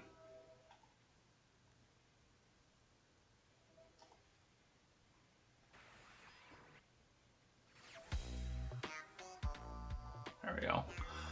A new New York City woman critically injured during a mass shooting abroad a board, guess the typo again, a Brooklyn N train last month has sued Glock, the company that manufactures and sells the 9mm handgun the alleged gunman used to carry out the attack. Eileen Stewart, 49, was among the 29 people injured during the rush hour rampage in April. Stewart suffered a severe gunshot wound during the attack. The lawsuit filed in Brooklyn federal court Tuesday alleges the gun manufacturer markets its weapons irresponsibly, emphasizing the weapon's high capacity and ease of concealment, characteristics that appeal to prospective purchasers with criminal intent. Police say the gunman wielded a Glock 17 9mm handgun during the attack and opened fire at least 33 times before fleeing the scene. Wow. I didn't know that was government issue. I didn't know Glock. Well, I know that they use 19s for government issue. I didn't know they use 17s too. Among other things, the lawsuit alleges the guns company purposely supplies more firearms than the market can manage in order to induce sales in the secondary market, while also not training dealers to avoid straw sales and other illegal transactions. The lawsuit comes after New York lawmakers announced on Tuesday they intend to pass a sweeping gun control package following a pair of mass shootings that have rocked the nation. Good luck.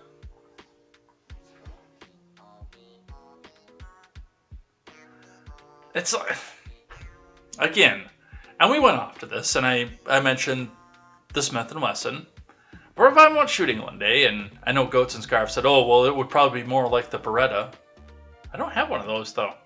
But if I'm out one day at the range, firing off at a target, my Smith & Wesson 9mm, and as I'm extended, the bolt comes off as I pull the trigger. Like it doesn't stop when it comes back. And it hits me here. Sorrow throughout the land. Contemporary is ended. And my parents, and probably the audience of Contemporary, then goes and sues Smith & Wesson for a defective product. Because that's a manufacturing defect. Sorrow throughout the land. But that is a legitimate reason to sue the gun manufacturer. Because somebody went out and took their gun and used it in a way that they didn't intend to? That is not a reason to sue the gun manufacturer.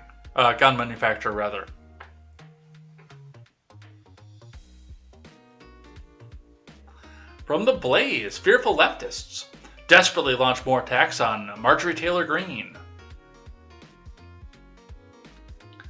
Remember when Biden almost exploded on stage as he stuttered his way through the word kleptocracy? Or when he said ill-begotten gains instead of ill-gotten gains? The left seems a bit foggy on Biden's terrible gaffes, but quickly latched onto something Marjorie Taylor Greene said over the weekend, and of course they're acting like she's the dumbest person on earth. The slip occurred when Greene called a peach tree dish by mistake. The government wants to provide surveillance on every part of your life. They want to know when you're eating. They want to know if you're eating a cheeseburger, which is very bad because Bill Gates wants you to eat his fake meat that he grows in a peach tree dish. Representative Greene said. Pat Gray of Pat Gray Unleashed rhetorically asked if the left has ever listened to the president. Have you ever listened to anything he has said? Pat shouted. Let's listen to a little bit of this. Marjorie Taylor Greene said. Oh no! Over the weekend. Oh. Okay, maybe we're not going to listen to a little bit of this.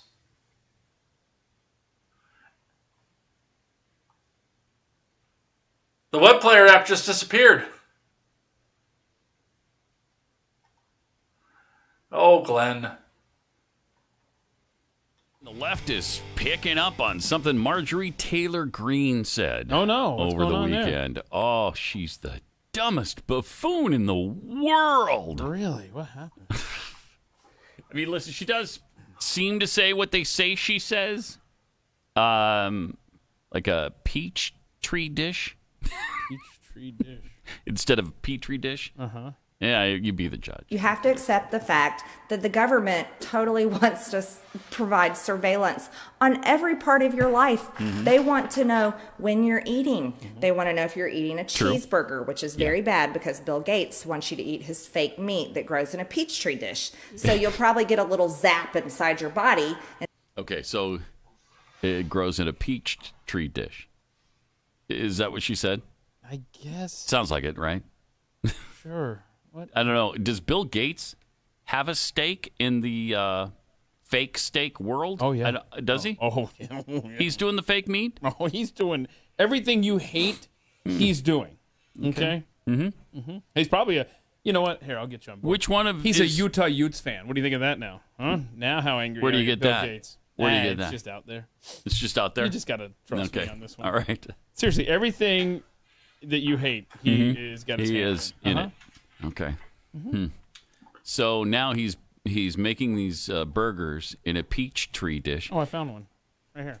This is what she's talking about. You can get this for $12.50 on eBay. Okay. It's a peach tree dish. That's what she was talking about.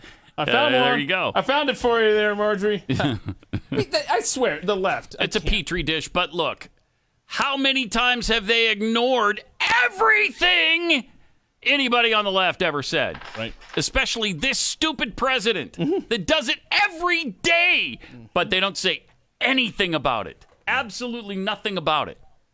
And then she says the least little thing, peach tree dish instead of a petri dish.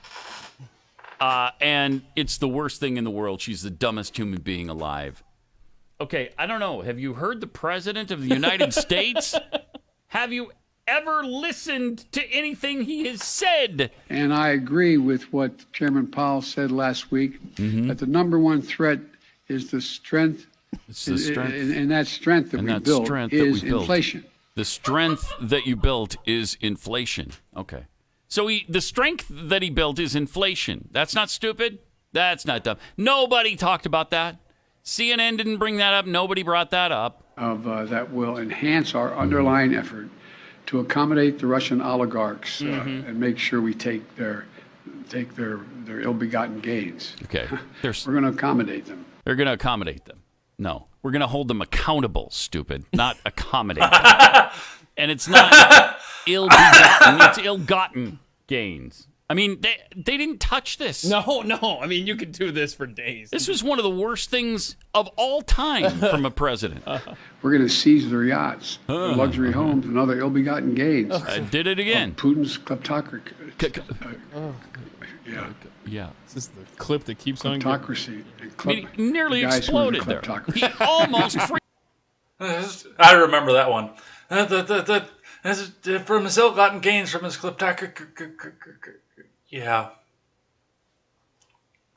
But hey, Peachtree Dish. I'm going to save that one. That's a couple days old, but we've been discussing this article here. Millennial leftists are aging into right-wingers. I'm going to save that one. Libs of TikTok. I know we're up on the clock. Because I could go into a very, very long tirade about this Washington Post article. And I might. I might at some point actually turn this over and turn this into an Ed Talk and actually make or across the board. That would be a good one, actually. Let's make a note of that. Do I have a pen? No, I don't. Yeah, I do. We'll make a note of that. Actually get some millennials together and talk about how some of us are coming back out into, well, they say into right-wingers, but they also say MAGA. All right. From the Daily Wire. Libs of TikTok faces more censorship from major social media platform. From Ben Ziesloft. Libs of TikTok, an account known for reposting videos of progressive activists, was banned from running Twitter ads on Tuesday. A notice from Twitter, shared by Babylon Bee CEO Seth Dillon and retweeted by Libs of TikTok, said that a user associated with your account is ineligible to participate in the Twitter ads program at this time. Any active campaign on Libs of TikTok promoting a user or its tweets will no longer run, according to the notice. we're probably keeping your money.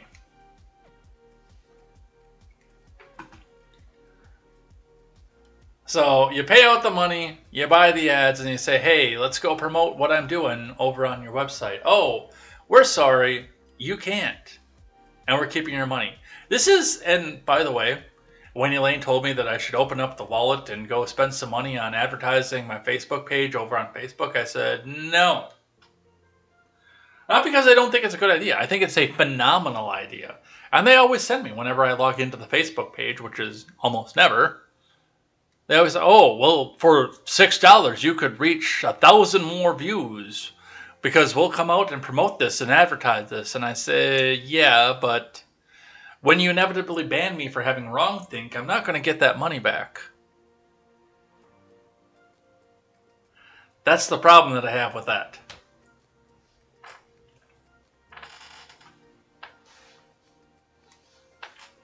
Kirk Cameron got in the news.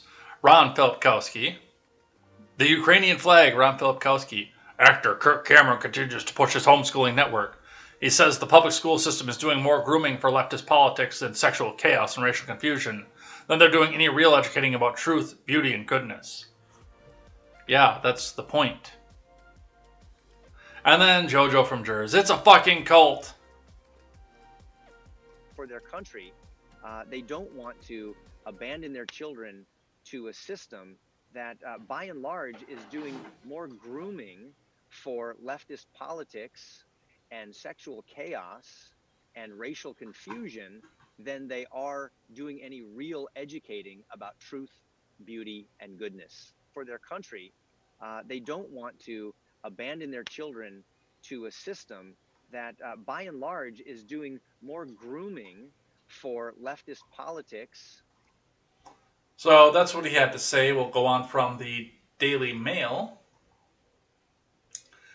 Actor Kirk Cameron blasts America's public schools for becoming breeding grounds for far-left progressive agendas, including CRT and gender ideology. Actor Kirk Cameron said the American schools are becoming breeding grounds for far-left progressive agendas such as critical race theory and gender ideology. The actor made his comments while referencing an upcoming film, The Homeschooling Awakening, written and directed by Caleb Price. The movie follows the journey of 17 homeschooling families who respond to misconceptions about the stereotypes. The problem is that the systems have become so bad, he told Fox News Digital. It's sad to say they're doing more for grooming, for sexual chaos, and for progressive left than they're doing any real educating about the things that most of us want to teach our kids. Cameron shared his own experience with homeschooling his 6 children with his wife Chelsea. Homeschool was not on our radar screen because we had these misconceptions and stereotypes like so many people do. Like, that's for the Quakers and the Amish. And how could you possibly teach your kids enough so that they can get out of college? What about socialization? Cameron said. And again, as I've said off of this, now, when I was in school, that probably wasn't the option, except for, at the time, it was probably for the Quakers and the Amish. Private school was probably a better option at the time. But in the time, and this really did start as I was going, but in the time between 2002 and now, most of us have, I'll use my tablet because I don't have my phone out here. I've got my old phone out here, the old Motorola. Does anybody want to buy a Motorola, by the way? Most of us have one of these in our pocket that will bring us any piece of information in the world, except for this one with the shot battery, but any piece of information in the world at a moment's notice. Most of us have one of these where we can use and do lesson plans and stuff like that off of. Grade homework, and again, can bring us, for the most part, especially with this one, because it's 4G, any piece of information anywhere in the world at a moment's notice. There are very few spots that you're going to find dead zones where you're not going to be able to get any piece of information in the world at a moment's notice.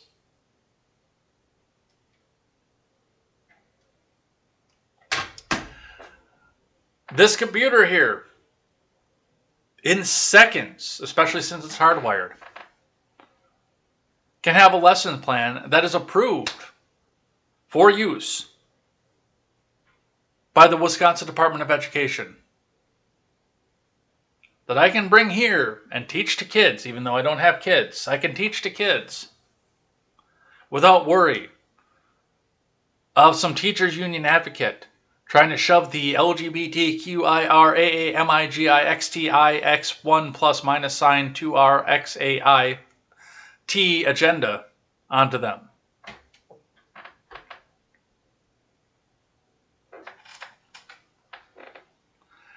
This is not the same situation that we were in 20 years ago.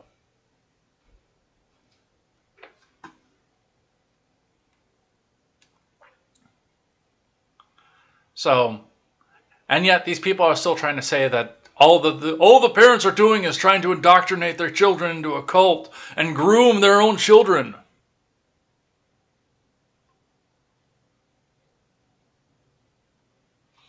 All right, let's grab one from NPR. We could get just about done here yet today here. The Supreme Court blocks Texas social media law from taking effect. This is from our friends Nina Totenberg and Bobby Allen. And remember, NPR does need our money, comrade, to make sure that people get the right opinions while they're on the AM radio. So make sure you hit that donate button. Your taxpayer dollars are not enough to carry this through, and they need more. So remember, NPR, never printing reality. National Progressive Radio. Let's see what it is that they have to say.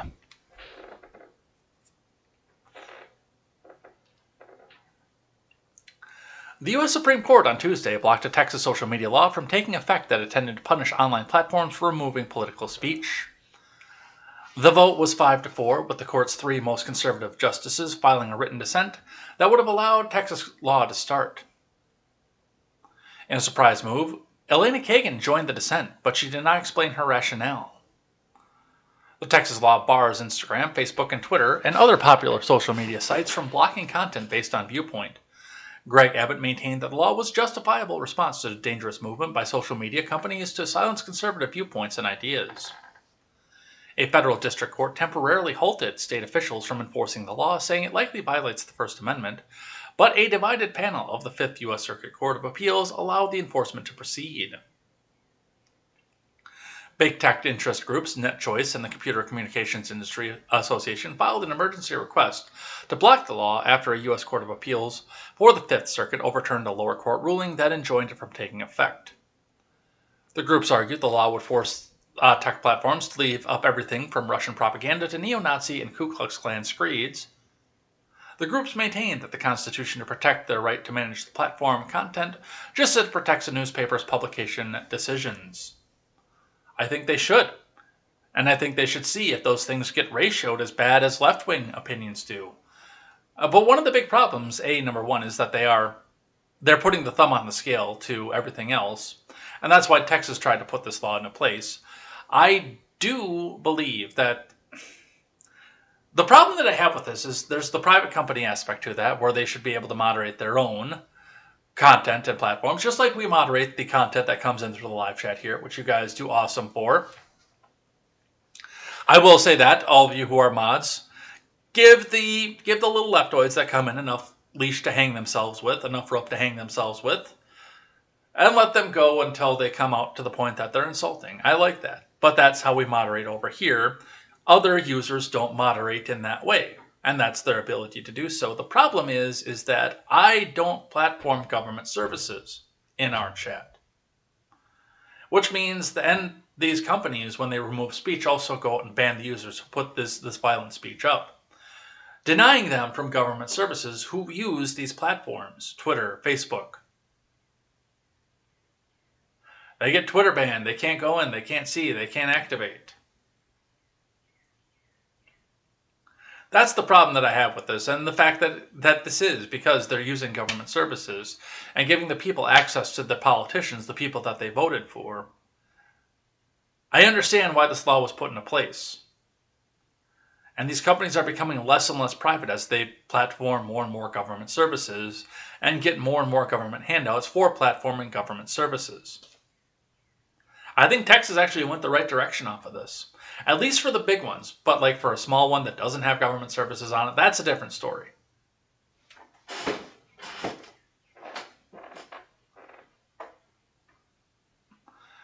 All right, so that is that. Just a couple more, and then we will do something I'm thankful for and head out of here for the day. From ABC 7 Eyewitness News, Compton vote rigging scandal leads to overturn of election. New councilman to be sworn in. You think your one vote doesn't matter? You'll find out in a second. Fallout from an election rigging scandal is leading to a change on the Compton City Council. Andre Spicer is expected to be sworn in at 1 p.m. on Tuesday.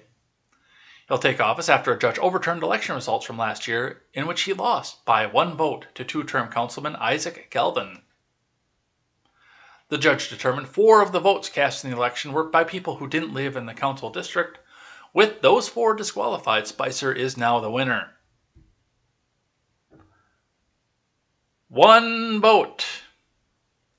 1 vote wins it.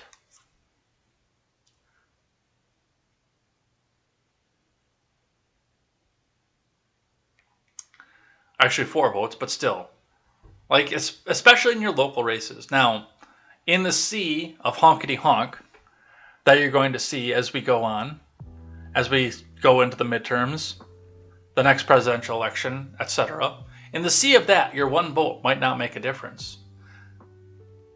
But I am a Federalist. I am a major advocate for your most local races, your city council, your mayor, your county commissioner, your state rep. And those ones, your 1 vote could count.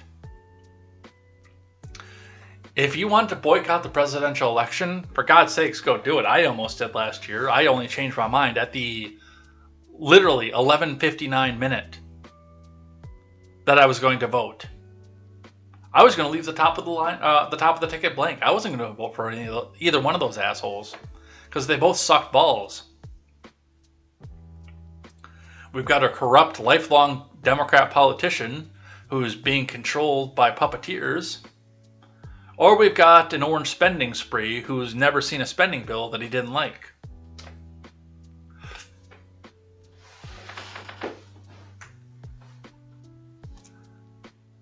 But always pay attention to your most local elections, the ones that most affect you. It might come down to 4 votes.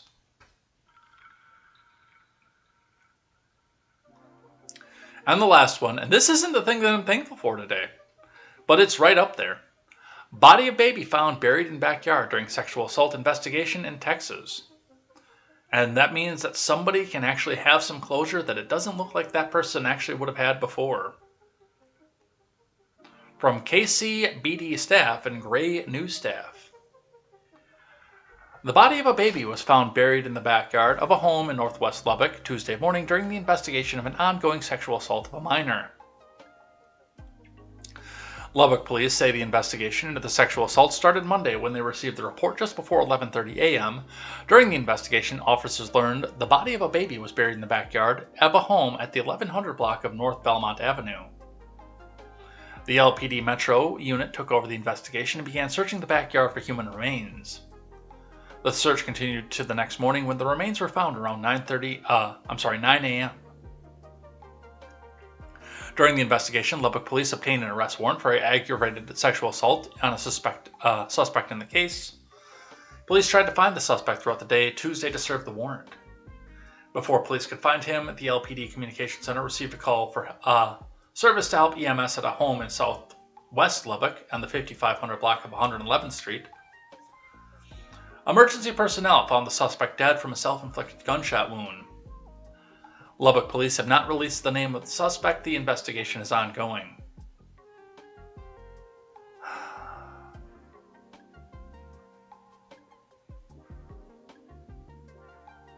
So it sounds to me like he was diddling a kid. He got the kid pregnant. The kid delivered. They killed the baby and buried the baby. And then he was about to be found for some of the most heinous crimes in history. And he blew his own brains out.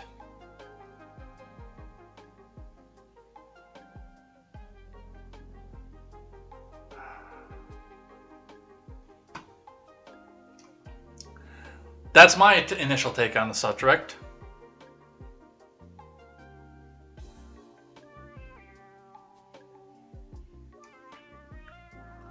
Well, that's what we see off of that. All right, we're going to finish off with something I'm thankful for and head out of here for the morning.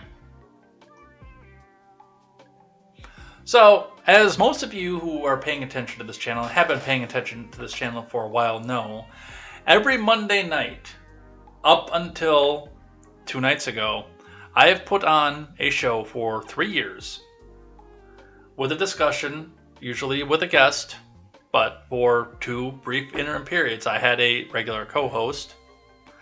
And most of you already know that I've chosen to, when Katie chose to end her role in the program, I chose to end the program myself. And I'm looking at a few things right now, and it was not an easy decision.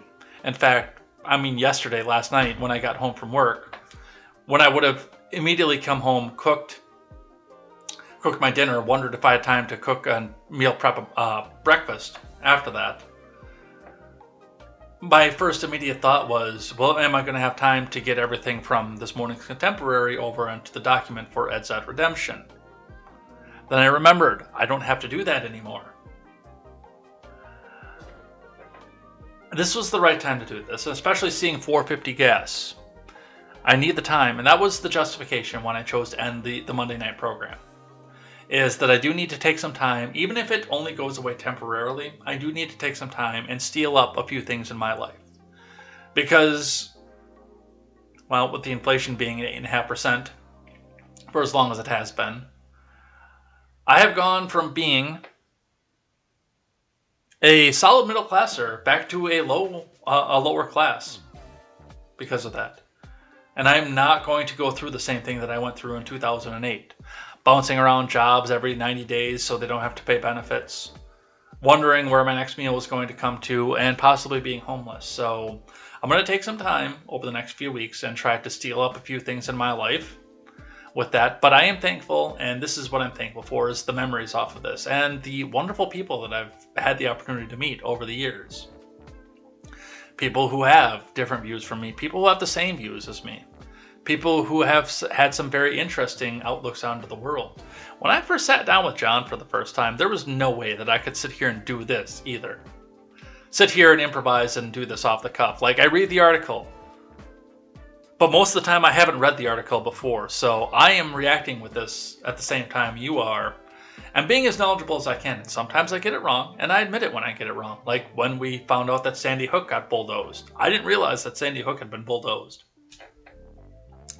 I learned it on air, and I had alleged and said, no, Sandy Hook is still standing. Wait, is Sandy Hook still standing? Tap, tap, tap, tap, tap.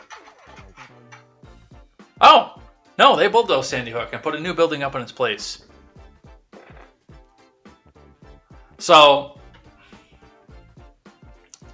it's been an awesome ride. It definitely has been. There are people that I've met doing this that I would have never had the opportunity to meet and become friends with. Harvey McLeod. Carly Krogman, a person I randomly found on Instagram who at the time had a very Christian conservative view as a Gen Zer. She has moved far to the progressive left, but still to have the opportunity to go back and talk to that girl. Stephen Ignoramus. I put him on the map. He was just barely starting to live stream when he came over and worked on Ed's World. John from then the Generational Gap, now the Porch Boys, one of my best friends. Stephen, there again, one of my best friends. KTZed. Coming in and joining for a while, actually sitting down with the voice of Joe Jorgensen for a little bit over a year every week to talk about the news, especially coming to the election cycle. It's been a great ride. It's been an epic ride. I'm trying to think of other great guests that I've had. Christensen, back when I got along with him, was on Ed's World.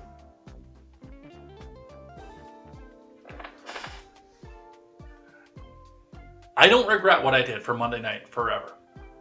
Even looking back, and as hard as it was once the show got big, to organize everything else. Not just the show got big, like the audience got big, but as the news tried to cram more and more shit into a news cycle. I don't regret any of it. I don't regret being able to go and talk to people that I otherwise would have never had the opportunity to talk to. Meeting Silent Caster, meeting Harvey McLeod, meeting Stephen Ignoramus, meeting John, Rob, even still out there, if he's out there somewhere watching and listening. Bringing in audiences from several different fandoms as well. I still have some of Elaine's audience still comes in and joins us every week, even though I'm far more conservative than she is. I don't regret any of this. I'm very happy with the way that this went. And I would like to come back and do this more, possibly not in the same way, but I still want to go out and interview and talk to people, and even do an across the board. I think that would be good to talk about with this Washington Post article that I skipped today.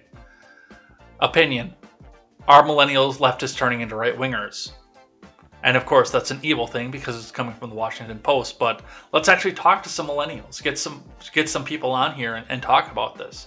I think that'd be a good time. So there are definitely some ways to look into this, some things going on to the future. I am going to steal up a few financial things in my life before we take any major moves. But one other thing that a few people on Twitter have already noted as well is I went back and I pulled off there was a word processor I bought back in 2015 that is specifically tailored to novel writers and screenwriters. I downloaded it back onto this computer, and I opened up the book that I started writing all the way back in 2015. So, a lot of stuff here, a lot of stuff that's going on, a lot of stuff changing. I might even do some video game streams throughout the night last night. I know I played Fallout 4 off-stream for a little bit last night. I actually finished Fallout 4 on my off-stream character last night. So I've seen one of the mini endings, but hey, now that we've got some time, we can come back and do this as well. Maybe even get some people who don't know what's going on out in the world to come and join our regular news program. The opportunities are endless, but I'm not going to look at this and say, I regret everything that happened, and not try to make something great out of this. So thank you. I'm thankful for what we did on Monday nights. I'm thankful for the audience. I'm thankful for the people that we met over the years, for bringing the audience together. And I hope that we can take some of this momentum and build a bigger audience, especially now that I'm trying to clean up my language so we can compete with the AM radio crowd as well. But with that, I'm out of here.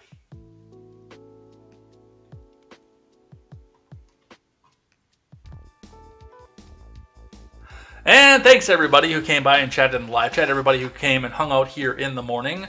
So, we will be back here tomorrow morning because Contemporary, no matter what happens with the Monday night show, Contemporary will always be here every weekday morning, whether it's me sitting in this chair or a KTZed or a Jessica Green or Stephen Ignoramus or anybody else out here sitting here telling you the news, 7:30 a.m. Central Time, Monday mornings. Weekday mornings, not Monday mornings, weekday mornings. Telling you the news of the past day, telling you about the things they're thankful for, about the things they like, the things that they hate, about the rules of acquisition, about the Twitter trending, all of this stuff. We'll always be here for this because we're going to try to grow the audience. We're going to try to build something off of what we have here. And don't forget, TurnsOfPagesProductions.com in the works right now in a way to bring you the news and culture by the common man for the common man. There's a lot of stuff working here. We will be back here tomorrow morning. Come back and join us for that. And more chatter, more conversation, and more news and headlines, and more me making fun of politicians, impressions, and PR boys. It's going to be all this and more. We'll see you tomorrow morning for more Contemporary. And until then, I am Jay Edgar, and this is Contemporary. Take care.